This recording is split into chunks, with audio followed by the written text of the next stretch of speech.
வணக்கம். இன்னைக்கு வீடியோவில் பிள்ளையார்பட்டி மோதகம் தாங்க சேர்ப்புறோம். ரொம்ப சாஃப்டாக இருக்கும், வாயில் வச்சவனே கரைஞ்சி போகிற மாட்டம் இருக்கும், ரொம்ப டேஸ்ட்டாகவும் இருக்கும். வாங்க எப்படி செய்யலான்னு பார்க்கலாம். வீடியோவை ஸ்கிப் பண்ணாமல் பாருங்கள். இப்போ மாவு பார்த்தீங்க அப்படின்னா, நீங்கள் கடையில் வாங்கின மாவாக இருந்தாலும் பரவாயில்ல, இல்லை வீட்டில் அரைச்ச கொழுக்கட்டை மாவு இருந்தாலும் பரவாயில்ல, இடியப்ப மாவு இருந்தால் கூட பரவாயில்ல. இப்போ வந்து கரெக்டாக ஒரு கப் அளவுக்கு நான் மாவு எடுத்திருக்கேன். இப்போ நம்ம எதுட்டு மெஷர்மெண்ட் எடுக்கிறோமோ அதுட்டு தான் நம்ம எல்லாமே எடுக்கணும். இப்போ வந்து பருப்பு வந்து எந்த அளவுக்கு எடுக்கணும் அப்படின்னா, எதுட்டு மாவு எடுத்தோமோ அதில் வந்து 1/4 கப் அளவுக்கு பருப்பு எடுத்தால் போதும். இப்போ பருப்பை ஃபஸ்ட்டு வறுத்துக்கலாம். வறுத்துட்டு அப்புறமா கழுவிக்கலாம். அப்போ கரெக்டான அளவில் பதத்தில் நமக்கு வறுபட்டுரும். இல்லை அப்படின்னா அந்த லேசாக தண்ணி பதம் இருக்கிறதுனால அந்தளவுக்கு ஒழுங்காக வறுபடாது. இப்போ லேசாக கலர் ஒவ்வொன்றும் கலர் மாறும்போது இப்போ ஆஃப் பண்ணிவிடுங்க. அதை நல்லா கழுவிட்டு மறுபடியும் வேக வச்சு எடுத்துக்கலாம்.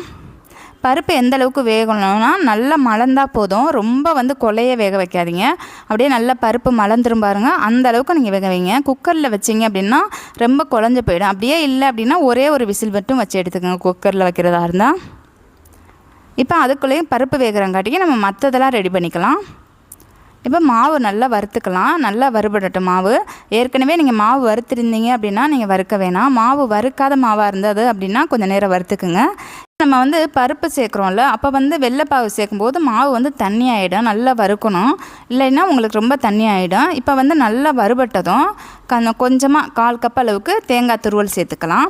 இப்போ வந்து ஸ்டவ்வை ஆஃப் பண்ணிவிடுங்க. ஆஃப் பண்ணிவிட்டு சும்மா அந்த சூட்லேயே அந்த தேங்காயை அந்த மாவு கூட கிண்டி விடுங்க. ரொம்ப நேரம் வறுக்க வேணாம், அந்த சூட்லேயே அந்த மாவு சூட்லேயே வந்து இது பண்ணிக்கோங்க. இப்போ வெல்லம் வந்து எடுத்துக்கலாம். வெல்லம் வந்து எந்த அளவு எடுக்கணும் அப்படின்னா, நம்ம எந்த அளவுக்கு மாவு எடுத்தோமோ அதே கப்பிட்டு வெல்லம் எடுத்துக்கோங்க. நான் வந்து 2 ஸ்பூன் வந்து கம்மியாக எடுத்திருக்கேன். இதுவே கரெக்டாக இருக்கும். வெல்லம் இது நல்லா தித்திப்பாக இருக்கிறதுனால அந்த அளவுக்கு எடுத்திருக்கேன். தண்ணி வந்து கரெக்டாக நம்ம எதுட்டு மாவு எடுத்தோமோ வெல்லம் எடுத்தோமோ அதில் வந்து பாதி அளவு மட்டும் 1/2 கப் அளவுக்கு நீங்கள் தண்ணி எடுத்துக்கோங்க. தண்ணி கரெக்டாக போதுமானது. இதை விட நீங்கள் அதிகமாக எடுத்தீங்க அப்படின்னா ரொம்ப தண்ணி ஆகிடும். மாவு 1/2 கப்பே போதுமானது. இப்போ நீங்கள் பாகெலாம் காய்ச்ச வேணாம், நீங்கள் தண்ணியாகவே கரைஞ்சதுன்னா போதும். இப்போ நம்ம வடிகட்டிக்கலாம். இப்போ மாவு ஏற்கனவே வறுத்து வச்சுருக்கோம்ல, அந்த மாவு கூடவே இப்போ பருப்பு நம்ம வெந்துடுச்சு. இப்போ இதையும் சேர்த்துக்கலாம். பார்த்தீங்கன்னா பருப்பு எந்தளவுக்கு வெந்திருக்கு பார்த்தீங்கன்னா பாருங்கள், நல்லா அமுக்கும் போது நல்லா வெந்திருக்கணும். அதே நேரத்தில் குழஞ்சிருக்கக்கூடாது. இப்போ இது கூட வந்து ஏலக்காய் 2 ஏலக்காய் நல்லா நச்சுட்டு பொடியை நச்சுட்டு நான் சேர்த்துருக்கேன். நீங்கள் ஏலக்காய் பொடி இருந்தது அப்படின்னா 1/4 டீஸ்பூன் அளவுக்கு சேர்த்துக்குங்க. இப்போ நம்ம ஏற்கனவே வெள்ளை பாகு காய்ச்சி வச்சுருக்கோம்ல, அதை வடிகட்டிட்டு சேர்த்துக்கலாம்.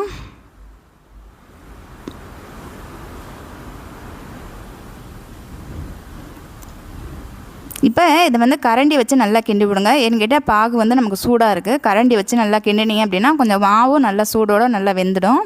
நல்லா லேசாக கிண்டி விடுங்க. நமக்கு எப்பவும் பருப்பு சேர்த்ததுனால லேசாக வந்து இலகுற மாட்டம்தான் இருக்கும். அப்புறம் லேசாக நம்ம ஸ்டவ்வில் வச்சு கிண்டும்போது கரெக்டாகிடும். இப்போ நல்லா கிளறியாச்சு எல்லாத்துக்குமா இது கூடயே. இப்போ நீங்கள் வந்து மோதகம் நம்ம செய்யும்போது கொஞ்சம் மாவு வந்து நல்லா திக்காக இருக்கணும். இது பருப்பு சேர்த்தவொன்னே கொஞ்சம் இலகுற மாட்டம் இருக்கும். அதனால் இப்போ வந்து இந்த ஸ்டேஜில் வந்து 1 ஸ்பூன் அளவுக்கு நெய் சேர்த்துக்குங்க. இப்போ வந்து பார்த்திங்க, நெய் சேர்த்து நல்லா கிளறி விடுங்க. கிளறிட்டு மாவு எப்படி இருக்குது அப்படின்னு பாருங்கள். அப்படி இல்லை அப்படின்னா ஸ்டவ்வில் வச்சு கொஞ்சம் நேரம் கிண்டிக்கலாம். ரொம்ப நேரம் வேணால் 2 நிமிஷம் கிண்டினாவே நமக்கு திக்காயிடும். கையில் பிடிக்கும்போது நமக்கு ஒட்டக்கூடாது மாவு. இப்போ ஸ்டவ்வில் வந்து 2 நிமிஷம் வச்சு ஸ்டவ்வை வந்து மீடியம் ஃப்ளேமில் வச்சு நம்ம கிண்டி விடலாம். இப்போ ஸ்டவ் ஆன் பண்ணி வச்சுட்டு நல்லா கிண்டலாம். நமக்கு கொஞ்சம் பார்த்தீங்கன்னாவே தெரியும், நமக்கு வந்து அந்த மோதகம் பிடிக்கையில் வந்து கொஞ்சம் நல்லா திக்காக இருக்கணும்ல, அது வர லேசாக ரொம்ப நேரம் வேணால் 2 நிமிஷத்துலேயே நமக்கு வந்து சரியாயிடும். மீடியம் ஃப்ளேமில் வச்சுக்கோங்க. அடி எதுவும் பிடிக்கிற மாட்டம் இருந்தது அப்படின்னா லேசாக கரண்டி வச்சு கிண்டி விடுங்க.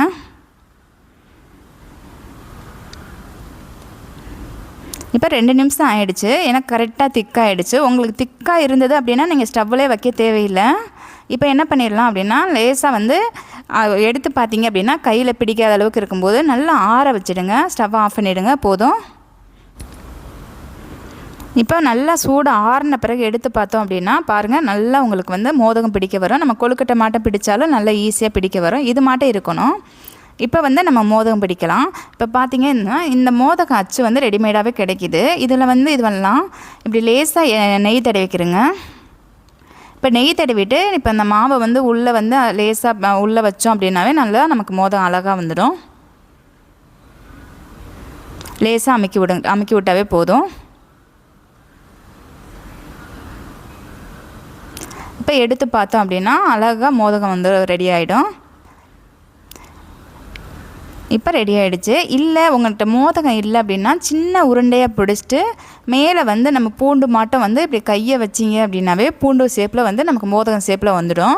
இது வந்து நம்ம பூண்டு கொழுக்கட்டை அப்படின்னு சொல்லிட்டு செய்வோம்ல, அதே மெத்தடில் தான் இது ஒன்றும். இப்படி லேசாக கையை வச்சு லேசாக அமுக்கி விட்டினாவே உங்களுக்கு இது மாட்டம் செஞ்சிடலாம்.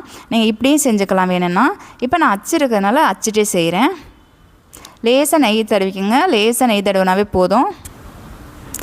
ஆனால் நம்ம பிள்ளையார்பட்டி மோதகங்கிறது இது மாட்டே இருக்காதுங்க. பிள்ளையார்பட்டி மோதகங்கிறது பெரிய உருண்டையாக உருட்டிடுவாங்க. உருட்டிட்டு ஏதோ கூடையில் வச்சுட்டு அதை துணி போட்டு மேலே வந்து அவிப்பாங்களாம். அவிச்சிட்டு அதைத்தான் அன்றைக்கி பிரசாதமாக கொடுப்பாங்க அப்படின்னு சொல்லி கேள்விப்பட்டிருக்கேன். நான் பார்த்தது கிடையாது, ஆனால் நான் கேள்விப்பட்டிருக்கேன். அப்படி தான் செய்வாங்க. நம்ம வந்து இது மோதக அச்சுல இருக்கிறதுனால நம்ம இந்த மாட்டை செஞ்சுக்கலாம். இல்லை அப்படின்னா நீங்கள் ரவுண்டு சைஸாக கூட சின்ன சின்ன ரவுண்டு உருண்டையாக கூட நீங்கள் உருட்டிக்கலாம். இப்போ பார்த்தீங்கன்னா அப்படின்னா எல்லா மோதகமும் ரெடி ஆகிடுச்சு. நம்ம வந்து சேர்த்த மாவுக்கு இத்தனை மோதகம் ரெடி ஆகிடுச்சு. இப்போ இது இருக்கட்டும். நம்ம இட்லி பாத்திரத்தில் வச்சு தான் நான் வேக வைக்க போகிறேன். உங்கள் ஸ்டீமர் இருந்தது அப்படின்னா நீங்கள் அதில் வேக வச்சுக்கோங்க. இது ஒன்றோட ஒன்று ஒட்டாமல் வச்சாதே நம்ம வந்து அந்த மோதகம் வந்து மேலே வந்து தேங்காய் குடுமி மாட்டம் இருக்குல்ல, அது உடையாமல் இருக்கும். இப்போ நம்ம ரெண்டு ரெண்டாக வச்சோம் அப்படின்னா உடஞ்சிரும். நான் எப்படி வைக்கிறோன்னா இட்லி பானையில் அதே மாட்டை வைங்க. இது மாட்டை வரும்போது ஒன்றோட ஒன்று ஒட்டாமல் இருக்கும், ஒன்று உடையாமல் இருக்கும் மேலே வந்து. இப்போ மூடி வச்சு ஒரு 10 நிமிஷம் அப்படியே ஸ்டவ்வை வந்து ஹையில் வச்சுடுங்க. நல்லா பூ போல் வெந்துடும். 10 நிமிஷம் கழித்து ஓப்பன் பண்ணிக்கலாம். இப்போ ஸ்டவ் ஆஃப் பண்ணிடலாம். நல்லா வெந்துடுச்சு. 10 நிமிஷத்துலேயே உங்களுக்கு நல்லா வெந்துடும். ஏன்னிட்டா ஏற்கனவே நல்லா மாவு வந்து அடுப்புலேயே 2 நிமிஷம் வச்சு கிண்டிட்டோம், பார்த்தாவே தெரியும். இப்போ ஸ்டவ் ஆஃப் பண்ணிவிடுங்க. இப்போ எடுத்துடலாம் பிளேட்டில். அவ்வளோதாங்க, சூப்பரான பிள்ளையார்பட்டி மோதகம் ரெடி ஆகிடுச்சுங்க. இதே மெத்தடில் செஞ்சு பாருங்கள், ரொம்ப நல்லாயிருக்கும். இந்த வீடியோ பிடிச்சிருந்தது அப்படின்னா என்னோடய சேனலை சப்ஸ்கிரைப் பண்ணிவிடுங்க. உங்கள் ஃப்ரெண்ட்ஸுக்கும் ஷேர் பண்ணுங்கள். இந்த வீடியோ எப்படின்னு சொல்லி கமெண்ட் பண்ணுங்கள், லைக் பண்ணுங்கள். நன்றி. அடுத்த வீடியோவில் பார்க்கலாம்.